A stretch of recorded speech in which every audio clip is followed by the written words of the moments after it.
आपल्याला सर्वांना माहिती आहे, आपण देखील सगळ्यांनी वाचलं असेल, आपल्याच माध्यमातून ही बातमी सगळीकडे बाहेर आली की वन स्टेट वन युनिफॉर्म हा जो कार्यक्रम गेले 6-8 महिने राबवण्याचा मागचं सरकार म्हणजे मिंदे सरकार प्रयत्न करत होतं.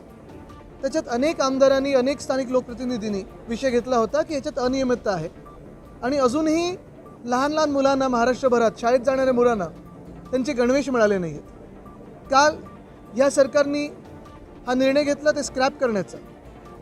जरी चांगला निर्णय असेल तरी ज्या व्यक्तीला मंत्रिमंडळात घेतलं नाही आहे, जे आधी शालेय शिक्षण मंत्री होते, त्यांच्यावर चौकशी होणार आहे का?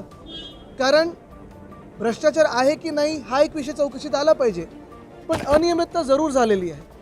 मग ही फायनान्शियल आहे की ॲडमिनिस्ट्रेटिव्ह आहे, ह्याच्यावर जो काही बारकाईने अभ्यास होईल तो लोकांसमोर येणं गरजेचं आहे. कारण तुम्ही हा विषय लक्षात घ्या की जे शालेय शिक्षण मंत्री होते तत्कालीन केसरकर साहेब, त्यांनी शाळेतल्या मुलांचा गणवेश देखील सोडला नाही, त्याच्यातली देखील मलाई करण्याचा प्रयत्न केला आणि हे अतिशय लाज वाटण्याची गोष्ट आहे, शरमनाक गोष्ट आहे आणि ह्याच्यावर मला वाटतं कारवाई होणं गरजेची आहे.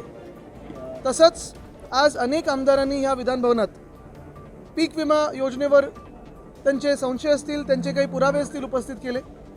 काही ठिकाणी असं आढळलेलं आहे की 1 रुपयाचा जो विमा आहे त्याच्यात ठीक आहे, शेतकऱ्यांकडून 1 रुपया घेतला जातो, पण कोणाच्या नावावर तो विमा घेतला जातो, कोणाला फायदा होतो नक्की, ह्याच्यात जे काही अनियमितता आलेली आहे त्याचे नक्की चौकशी होणे गरजेचं आहे. कारण हे सगळ्याच पक्षाच्या आमदारांनी या सदनात तो विषय घेतलेला आहे. मग भाजपचे असतील, आमचे असतील, सगळ्याच पक्षाचे असतील.